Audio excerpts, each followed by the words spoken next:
Bravo români! Am învins! Ați ales în turul 2 un legionar! Omul care îi susține pe Corneliu Zelea Codreanu, pe Ion Antonescu. De ce să nu avem și nazism în România? De ce să nu avem și tabere de concentrare când putem? Felicitări! Voi sunteți motivul pentru care scrie pe etichetele de plastic a nu se mânca! Mă faceți mândru! Ăsta e un pumn în piept pentru toți oamenii care speră într-o democrație, care are pretenția că noi putem să gândim nici pe departe. Ăștia suntem. Asta s-a întâmplat.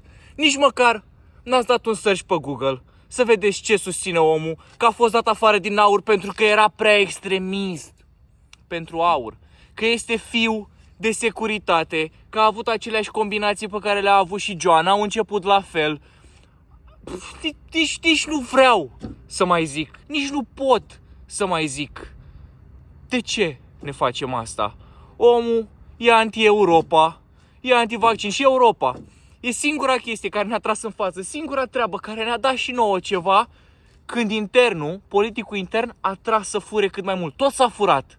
Dar din cauza Europei am și avut. Aș vrea să spun datorită. Însă acum, hai să ne spălăm cu el pe cap. Eu o să mă duc să-mi fac pașaport de nigerian și am plecat. În 5 ani, când nu o să mai avem nicio țară, să nu vă întrebați de ce. Să nu vă întrebați vina a cui a fost. A fost vina voastră. Voi ați ales fără să vă documentați. Bravo! Sper să fiți mândri de voi. Nici nu mai știu. Am reușit să mă enervez. Și probabil videoclipul ăsta o să fie dat jos. Pentru că sunt atât de mulți oameni care sunt pro această spălare pe creier, încât e imposibil să rămână.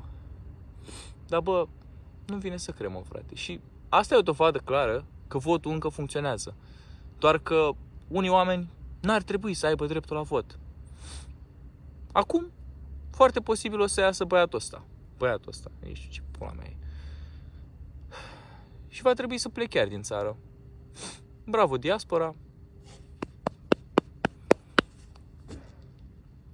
Aia e. Mă cac pe aia de Românie. Asta se întâmplă dacă îndrăznești să speri. Noi ăștia suntem. Asta am fost mereu. Umilitor. Ziua 342. Nici măcar nu mai are sens. Pa, pula. Spor.